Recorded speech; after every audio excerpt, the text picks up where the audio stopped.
Thanks everyone for having me. So I just want to start by thanking you all for taking the time to volunteer. I'm sure after a 2020 election that felt like it lasted 5, 10 years, 15, 20 years, you did not expect or want to be making calls in a recall election to prevent a deranged right-wing radio host from taking over California.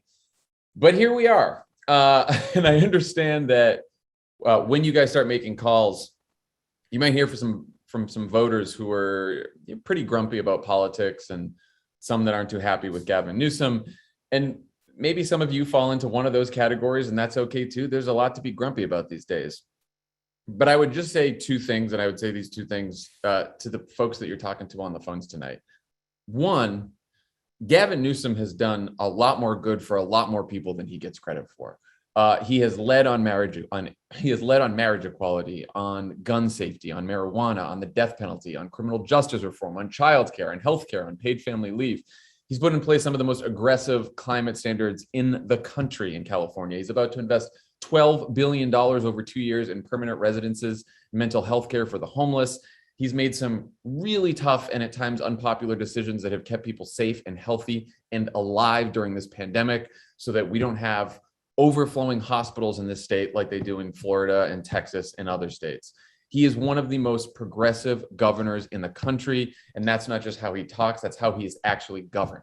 So that's number one. Number two, and this is even more important, this race ultimately isn't about Gavin Newsom.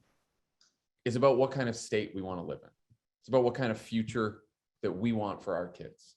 Because if Larry Elder wins, we could have a governor who gets rid of vaccine requirements and mask requirements in our schools. We could have a governor who believes that the ideal minimum wage is $0, who said that the people who took part in the Women's March were too unattractive to be sexually assaulted, that reparations should actually go to slave owners, and that C+ Santa Monica fascist Stephen Miller should be president one day. I wish I was making any of that up, but sadly, I am not. We just did a segment on Pod Save America today where we did a top 5 list of the craziest shit that Larry Elder has ever said. And I have a lot more where that came from, but that's just some of the good content that you can give to the people that you talk to tonight. Bottom line is Larry Elder cannot be governor of the state. And right now you all have the power to make sure that he doesn't get close. I realize the polls are all over the place. Fuck the polls. This is close.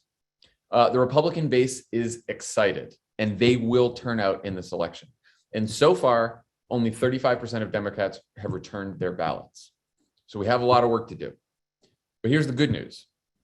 The outcome of this election is in our hands. It is in your hands. If we turn out Democratic voters, including all those Democrats whose unopened ballot is just sitting on their counter collecting dust, we will win this race. And the calls that you make tonight and over the next few days, they can make all the difference. So thank you for the work you're doing. Good luck. And let's go win this thing.